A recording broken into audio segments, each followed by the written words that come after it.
Assalamualaikum warahmatullahi wabarakatuh.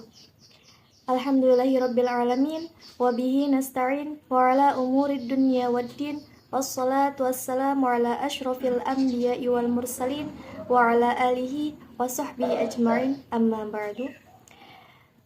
Perkenalkan, nama saya Rahma Aulia dari Prodi Pendidikan Agama Islam semester 2. Kali ini saya akan membuat video untuk memenuhi persyaratan UAS mata kuliah Fikih Munakahat dan Jinayat yang diampu oleh dosen Dr.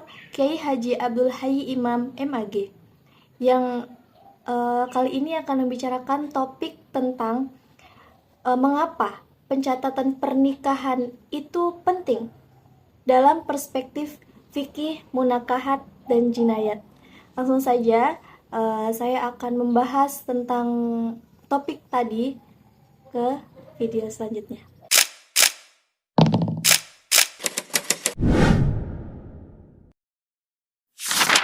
Teman-teman, jika kita membicarakan tentang pernikahan, yang pasti kita akan merujuk pada rukun dan syarat pernikahan.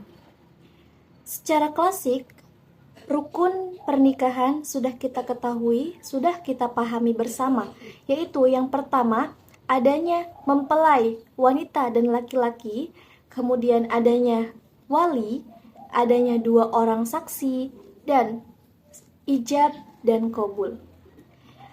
Ketika syarat dan rukun sudah terpenuhi, secara hukum asal, pernikahan tersebut sah di hadapan Allah Subhanahu wa Ta'ala. Namun, di era kontemporer ini muncul satu pertanyaan mendasar.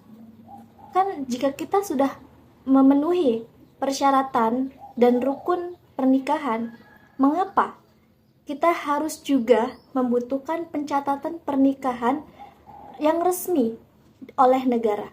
Nah, di sini saya akan memaparkan dari perspektif fikih munakahat dan jinayat melalui pendekatan dalil-dalil syar'inya.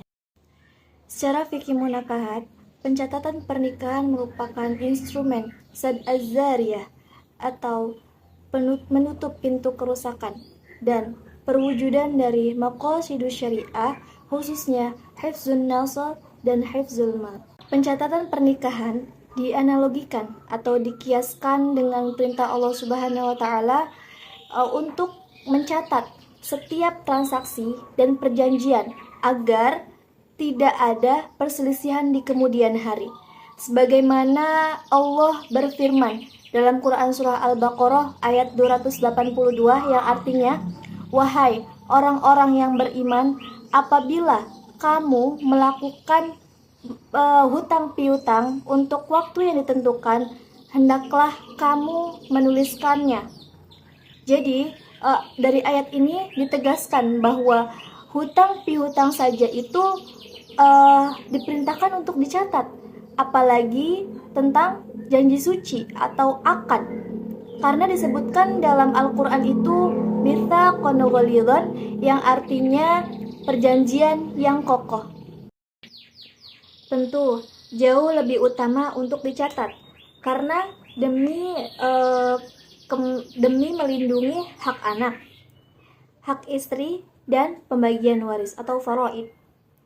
Kemudian kewajiban aturan pencatatan pernikahan ini juga didasari pada perintah untuk menaati atau mematuhi umara atau pemerintah yang mengatur kemaslahatan publik, sesuai dengan Quran surah An-Nisa ayat 59 yang artinya, taatilah Allah, taatilah Rasul, dan taatilah ulil amri di antara kamu.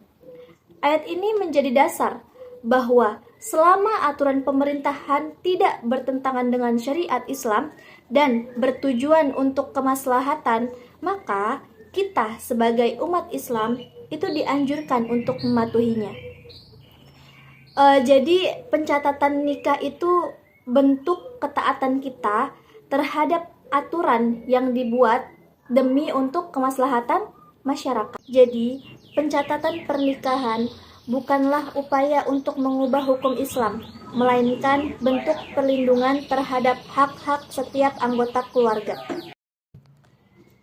Pemerintahan Indonesia melalui Undang-Undang Pernikahan itu mewajibkan untuk pencatatan pernikahan. Sebagaimana dalam kaidah fikih disebutkan tasarruful imam ala ra'iyah manutun bil maslahah. Artinya apa? Kebijakan pemerintah terhadap rakyatnya itu harus berbasis kemaslahatan. Kemudian kita lihat dari sisi jinayatnya atau hukum pidana Islamnya. Pencatatan nikah itu berfungsi sebagai alat bukti legalitas seksual untuk mencegah adanya tindakan pidana dan fitnah kriminal. Tanpa adanya dokumen resmi, pasangan suami istri itu rentan sekali terkena fitnah masyarakat atau tuduhan zina. Padahal Rasulullah itu sangat menekankan pentingnya untuk menghindari area syubhat dan menjaga kehormatannya. Nah, buku nikah itu adalah bukti nyata atau bukti autentik yang menggugurkan syubhat dan tuduhan zina tanpa bukti di hadapan hukum. Oke, jadi pernikahan yang tidak dicatatkan oleh negara itu akan berujung pada penelantaran istri dan anak tanpa bisa dituntut secara hukum pidana. Ini jelas melanggar sabda Rasulullah SAW yang berbunyi tidak boleh ada bahaya dan tidak boleh membahayakan orang lain. Berdasarkan hadis ini muncullah kaidah fikih universal yang sangat kuat yang berbunyi ad-dororu yuzal, artinya segala bentuk kemudaratan itu harus dihilangkan. Nah, pencatatan pernikahan itu adalah cara legal formal untuk menghilangkan kemudaratan tersebut. Jadi, pencatatan pernikahan bukan hanya sekedar formalitas di atas kertas dan bukan hanya birokrasi semata, melainkan itu adalah bentuk pondasi legalitas, kemudian perlindungan hak kemanusiaan dan jaminan masa depan bagi setiap anggota keluarganya. Jika fikih munakahat menggunakan instrumen pencatatan untuk memastikan hak perdata, nasab, dan waris terlindungi, maka fikih jinayat memandangnya sebagai benteng agar tidak terjadi kezoliman, kekerasan, maupun fitnah kriminal di dalam masyarakat. Melalui pencatatan inilah esensi Islam rahmatan lil alamin dapat membumi dan dirasakan oleh setiap anggota keluarga. Demikian pemaparan video tugas monolog untuk UAS yang dapat saya sampaikan. Terima kasih atas perhatiannya dan semoga apa yang saya sampaikan bisa bermanfaat. Segala kebenaran datangnya dari Allah dan kekurangan sepenuhnya milik saya pribadi. Wallahu a'lam bishawab. Assalamualaikum warahmatullahi wabarakatuh.